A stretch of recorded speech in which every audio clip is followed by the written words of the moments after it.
नमस्कार, मैं हूं पवन त्यागी, राजनीतिक विश्लेषक। हमारे देश में फर्जी न्यूज के जरिए किस तरह से दंगे फसाद कराए जा सकते हैं, सरकारों को गिराने में षड्यंत्र किए जा सकते हैं, हमने पिछले दिनों देखा है। सीए का विरोध हो चाहे कृषि बिल, हम जानते हैं कि इसमें ना तो किसानों का कुछ बुरा था, ना देश के मुसलमानों का कुछ बुरा था, लेकिन फर्जी न्यूज के जरिए और नेताओं के फर्जी बयानों के जरिए माहौल को खराब करके देश में दंगे फसाद करा दिए गए। यह होता है कि जब कोई देखता है कि बोलने वाला कोई ऐसा पर्सन है कि वो बड़ा जाना माना नाम है, जाना माना पत्रकार है, तो व्यक्ति सोचते हैं कि ठीक ही बोल रहा होगा। उनकी बातों का आम जनता पर यह असर पड़ता है कि वो मान लेते हैं। और इसी तरह से हमने देखा कि अब राहुल गांधी जिस तरह से भारत जोड़ो यात्रा के नाम पर निकले हुए हैं, उनको बहुत सारे लोग ये कहते हैं वो भारत जोड़ो नहीं, भारत तोड़ो यात्रा पर निकले हैं। अब इसके सबूत सामने आने लगे हैं। राहुल गांधी की इस भारत जोड़ो यात्रा के नाम पर जो ये मुहिम चल रही है, वो बड़ी सातिराना तरीके से इस देश की इस यात्रा के समय में कुछ ऐसी बातें कर रहे हैं जो यदा कदा सामने आ जाती है। उनकी प्लानिंग का अब हिस्सा समझ में आ रहा है। उन्होंने शायद ये कोशिश की है कि 2024 के पहले कांग्रेस के पास जीतने के लिए कुछ है नहीं, मुद्दे कुछ है नहीं, इस देश में जो विकास हो रहा है और जो जनता में मोदी जी की लोकप्रियता है उसके सामने वो टिकने वाले हैं नहीं, तो फर्जी न्यूज, फेक न्यूज का वो सहारा लेने वाले हैं। और इसके लिए बाकायदा स्क्रिप्ट लिखकर स्क्रिप्ट तैयार किए जा रहे हैं और राहुल गांधी लोगों से बातचीत करते हैं और वो वीडियो शूट की जा रही हैं जो उन्हें मोदी के विरोधियों को बरगलाने में और भड़काने में काम कर सकती हैं। राहुल गांधी का एक सामने मामला आया जब वो रेलवे कर्मचारी संघ के एक सदस्य से, जिसका नाम भरणी भानु प्रसाद है, वो भानु प्रसाद से बात करते हैं और राहुल गांधी चर्चा में ये जानने की कोशिश करते हुए ये पूछते हैं क्या भारतीय रेल को निजीकरण किया जा रहा है।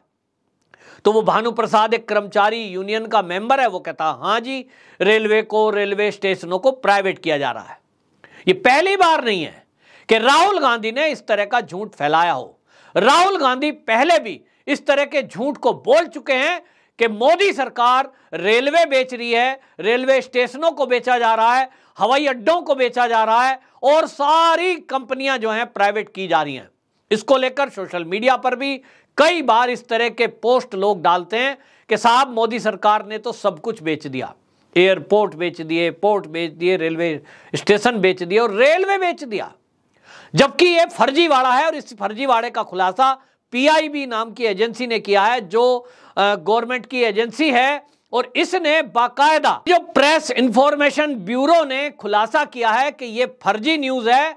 मोदी सरकार किसी भी इस तरह के रेलवे को निजीकरण करने का कोई विचार नहीं कर रही है और यह फर्जी है। असल में मैं आपको बात बताऊं कि मोदी सरकार ने प्रोजेक्ट के तौर पर ये कुछ ट्रेन हैं जिनको आईआरसीटीसी को पायलट प्रोजेक्ट के तौर पर दिया है, ये देखने के लिए कि यदि मेंटेनेंस प्राइवेट एजेंसियों को दिया जाए तो इसके क्या परिणाम आते हैं।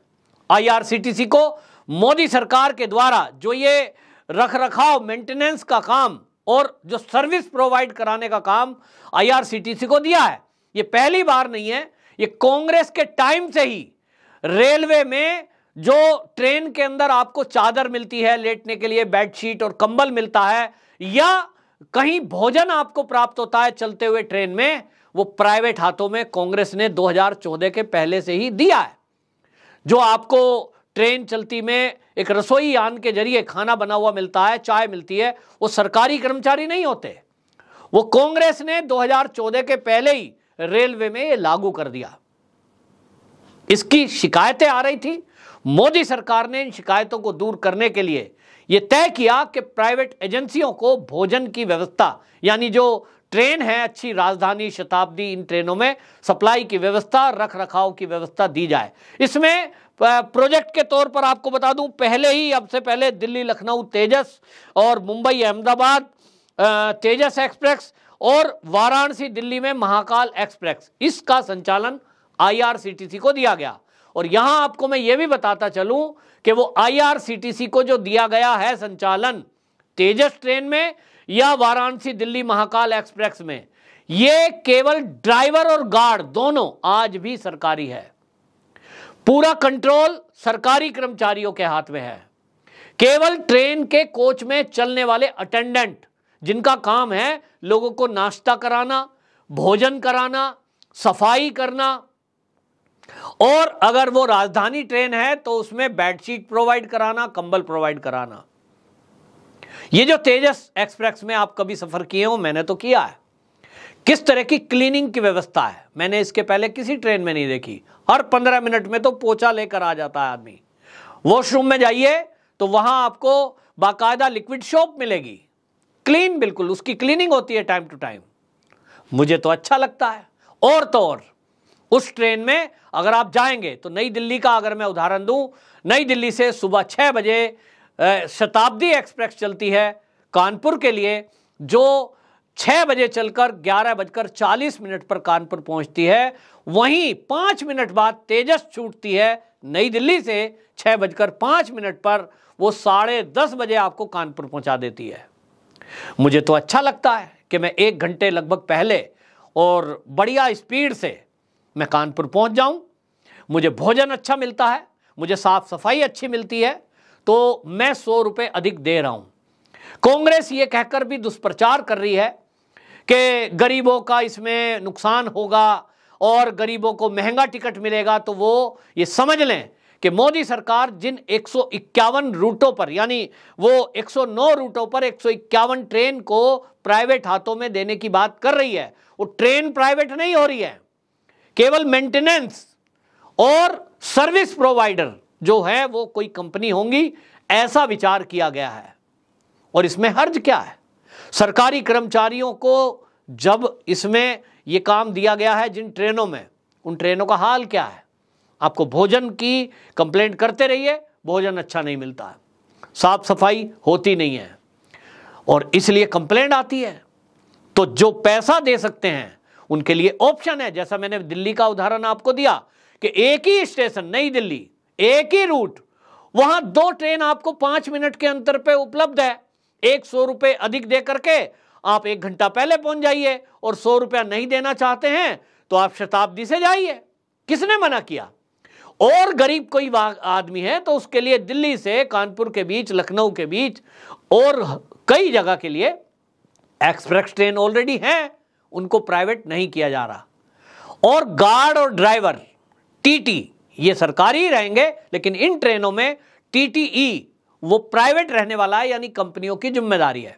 और इस कंपनियों की जिम्मेदारी के कारण रेलवे को कोई घाटा होने वाला नहीं है, क्योंकि हमने देखा है कि जो ट्रेन में आपने कभी सफर किया हो, मैं तो बहुत सफर करता हूं, कि आपके अगर सीट खाली है तो टीटी को पैसे दीजिए, आपको सीट मिल जाएगी। वो पैसा रेलवे के पास नहीं जाता, वो टीटी की जेब में जाता है। तो सरकार को घाटा होता है, और इस घाटे को दूर करने के लिए वीवीआईपी ट्रेन कुछ चलाई गई, जिसका संचालन, क्योंकि टिकट भी महंगा है और जनता उसमें जाना चाहती है, क्यों ना उसमें लोगों को सुविधा मिले। तो ये जो प्रोजेक्ट है ये केवल इस तरह से रख रखाव का काम दिया जा रहा है, और वो भी 151 ट्रेन पर, जिसको लेकर कांग्रेस के राहुल गांधी ये दुष्प्रचार पिछले कई साल से कर रहे हैं कि मोदी सरकार ट्रेनों को बेचने जा रही है। इसी तरह हवाई अड्डों का संचालन, रख रखाव, सामान लोड अपलोड, ये काम कुछ अडानी को दिया गया है, जिसको लेकर यह भ्रम फैलाया गया कि अडानी को एयरपोर्ट बेच दिया। इसी तरह अडानी पोर्ट जो दिया गया है गुजरात में, मुंद्रा पोर्ट, उसमें लोडिंग, अपलोडिंग और मेंटेनेंस, तो ये अडानी को पोर्ट नहीं बेच दिया है, कोई एयरपोर्ट नहीं बेच दिया है, रेलवे स्टेशन नहीं बेच दिए हैं, उसकी मेंटेनेंस और साफ सफाई रखने की जिम्मेदारी किसी कंपनी को दी है। और इससे आपको बता दूं, रेलवे को 30,000 करोड़ रुपए का पैसा फंड मिलने वाला है, क्योंकि जिन कंपनियों को दिया जाएगा फायदा आपका, लेकिन सरकार को 30,000 करोड़ रुपए बिड के जरिए मिलेगा। इस 30,000 करोड़ रुपए को सरकार किसी रेलवे स्टेशन को अच्छा बनाने के लिए या नई ट्रेन बनाने के लिए इस्तेमाल करेगी। भ्रष्टाचार नहीं होगा। प्राइवेट टीटी होगा तो वो रिश्वत लेकर सीट नहीं देगा, क्योंकि टैब लेकर चलते हैं, टैब में क्लिक किया, सीट खाली है तो अपग्रेड होकर ऑटोमेटिक अगले आदमी को उसका मैसेज मिलता है। जबकि पेपर कलम लेकर चलने वाले टीटी, उसका कोई सिस्टम ही नहीं है। सीट खाली है तो या तो खाली जाएगी, भरेगा तो अपनी जेब भरेगा, सरकार को कुछ पैसा नहीं मिलता। और इसलिए भ्रष्टाचार को क्रॉस करने के लिए कौन जाएगा? एक और स्टाफ रखो, 1.5 लाख रुपए 2 लाख रुपए उनका वेतन है, जबकि प्राइवेट एजेंसियां अपने तरीके से काम करेंगी और रोजगार मिलेगा युवाओं को। तो राहुल गांधी जिस फेक न्यूज को फैला रहे हैं उसका फैक्ट चेक पीआईबी ने किया है कि यह फर्जी है, कोई ऐसी सूचना नहीं है, कोई ऐसी सरकार की योजना नहीं है, और जिस बात को लेकर वो झूठ फैला रहे हैं ये भ्रम है। इसका एक ही कारण है कि राहुल गांधी चाहते हैं कि 2024 के चुनाव के पहले रेलवे में भारी संख्या में वो हड़ताल करा दें, लोग जो है रेलवे स्टेशन पे उनको सुविधा ना मिले, और वो भड़का कर लोगों को सरकार के विरुद्ध करना चाहते हैं, क्योंकि इस देश के विपक्षी पार्टियों के पास मोदी को हराने के लिए रियल कोई मुद्दे है ही नहीं। मोदी जी की जो लोकप्रियता है, मोदी सरकार जो काम कर रही है, विकास के जो काम चल रहे हैं, उसके आगे विपक्ष कोई ठहरता नहीं है। और सारे सर्वे कह रहे हैं कि 2024 में मोदी जी तीसरी बार देश के प्रधानमंत्री बनने जा रहे हैं। इसी से बौखलाकर ये राहुल गांधी यात्रा के नाम पर पूरे देश में इसी तरह की वीडियोस शूट कर रहे हैं, और वो वीडियो क्लिप्स इकट्ठी की जा रही हैं। बाकायदा आप देखेंगे, मेरे पास पुख्ता जानकारी है कि ये उसको यूट्यूब चैनल बनाकर अपलोड किया जाएगा, और राहुल गांधी की ये क्लिप्स 2024 के चुनाव के समय प्रयोग में लाई जाएंगी, फर्जी न्यूज फैलाने में, मोदी को बदनाम करने में, मोदी सरकार के विरुद्ध जहर फैलाने में।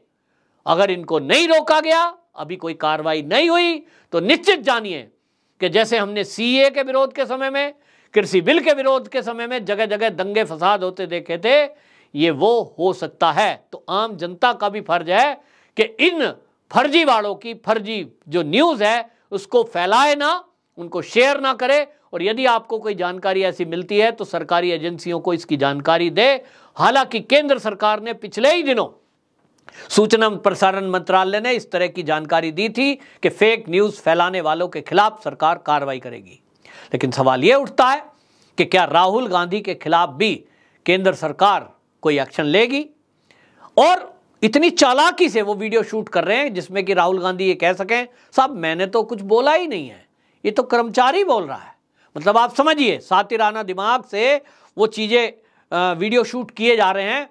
इसके लिए जब तक आप उसको फैक्ट चेक बताएंगे तब तक वो वीडियो कहां तक फैल चुकी होती है, क्योंकि राहुल गांधी जैसे नेताओं को करोड़ों लोग फॉलो करते हैं, उनकी बात सुनते हैं। ठीक इसी तरह का फर्जीवाड़ा फेक न्यूज़ एनडीटीवी के रवीश कुमार ने एक बार फिर से किया है, जो कि बदनाम है पूरी तरह फेक न्यूज़ के लिए, मोदी को बदनाम करने के लिए।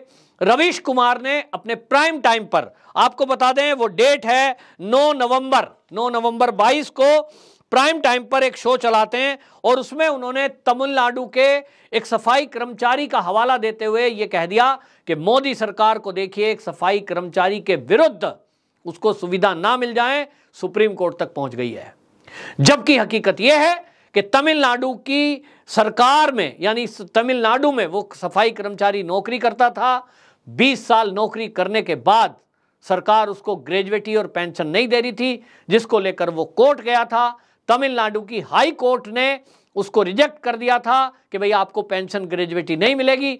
उसी किस्से को, मतलब आपको ग्रेजुएटी पेंशन मिलेगी, उस हाई कोर्ट की याचिका को चुनौती देने के लिए एमके स्टैलिन की सरकार, जो कि तमिलनाडु की सरकार है, वो सुप्रीम कोर्ट आई थी, और सुप्रीम कोर्ट के सीजेआई ने उस पर टिप्पणी की थी कि आप एक सफाई कर्मचारी की सुविधाओं को रोकने के लिए यहां तक चले आए, ये बहुत शर्मनाक है, हम आपकी एप्लीकेशन को रिजेक्ट करते हैं। यानी सुनने को मना कर दिया था सीजेआई ने, और था ये मामला एमके स्टैलिन का, तमिलनाडु सरकार का।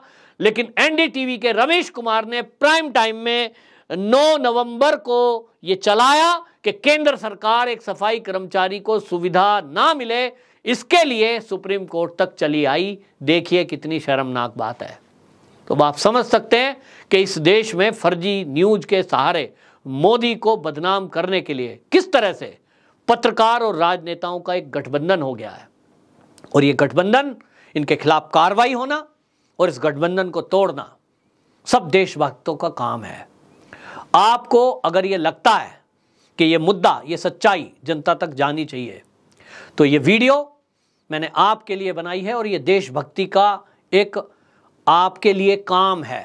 देशभक्ति में आपका भी एक ये सहयोग है कि सच को ज़्यादा से ज़्यादा जनता तक पहुंचाएं, ताकि झूठ फैलाने वालों के मुंह पर करारा तमाचा लगे और वो देश के माहौल को खराब ना कर पाएं। ये भी सबको जानना होगा कि ये जो आज भले बन रहे हैं, बेरोजगारी, महंगाई, ये जो नाम ले रहे हैं, इन्हीं ने देश पर 65 साल राज किया था।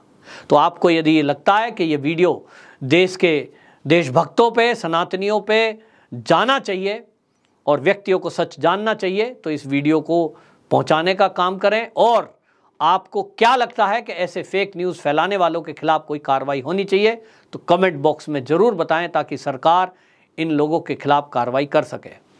वंदे मातरम।